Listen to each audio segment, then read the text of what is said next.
Hello guys! Today gagawa tayo ng simple recipe. Please keep on watching! So, meron akong natira na radish. Meron din akong natira na carrots. So, wala akong naibang naisip na recipe is simple yung yung skin ng radish sa simple na pagluto. So, ang ginawa ko dyan, gin-peeled ko siya or ginpanitan ko siya ng light lang. Tapos, gin-slice, finely slice ang radish. Saka rin yung carrots.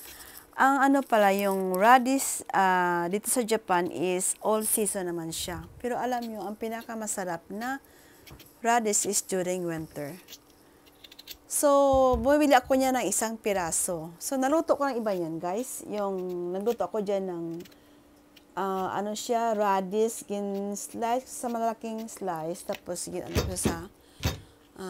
season ko sa minchuyo. Siguro guys, ipost ko rin yan yung next na ng pagluto ng radish dito. Iba-ibang ng pagluto ng radish eh. So, maybe sa next na vlog ko is ko rin yan. I-vlog ko yung pagluto ng radish dito. So, ito guys, yung natirang radish, at saka yung skin pala is lutuin natin sa simple na pagluto. So, ang gamit ko lang dyan is ang minchuyo on all seasoning na ginagamit dito palagi kasi easy lang siya pag-gamitin eh. So, yun na pala. Tapos ko na pala slice yung radish, ang skin radish na yun. So, sinunod ko na rin yung carrots. So, ang carrots ko pala is sa slicer, manipis sa slicer. Pero before pala na yun guys, yung gin-slice ko na radish skin, ginso ko muna sa water. So, gumamit ako dyan ng kangen water.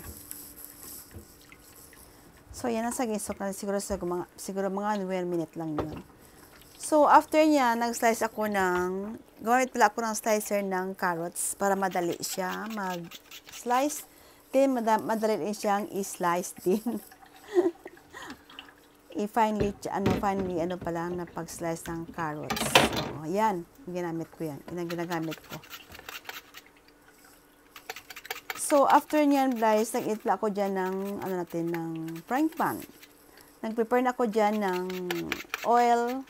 Init ko na siya. Then, gumamit lang ako ng sesame oil ang ginamit ko.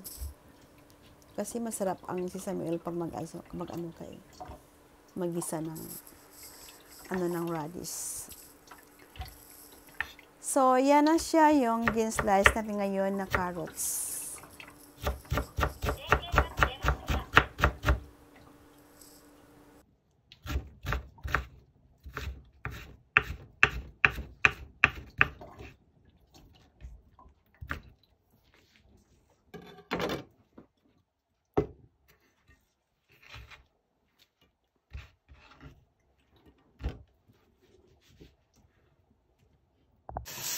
So, yan na sa yung yung vegetable na skin radish at saka yung carrots. Ko siya, gisa ko siya sa sesame oil. So, meron pala tayo dyan na leaves ng radish. Hindi ko pa napakita pala guys yung pag-slice ng radish na leaves. So, yan na siya finely chopped ko rin yan. Tapos, ko siya add ko doon sa gisa natin. Alam mo guys, masarap yung walang sayang sa sa radish during winter season kasi yung leaves magamit mo rin siya